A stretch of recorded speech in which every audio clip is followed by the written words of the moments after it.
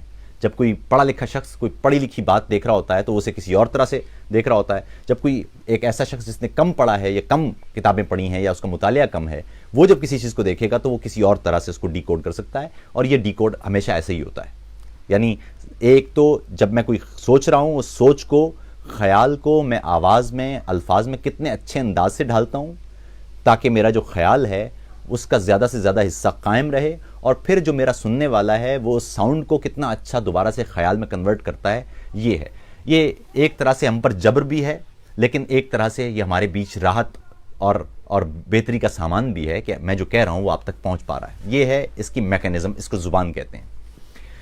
مزے کی بات دیکھیے کہ زبان یہ اس لیے اہم ہے کیونکہ اس کی ایک طویل تاریخ ہے.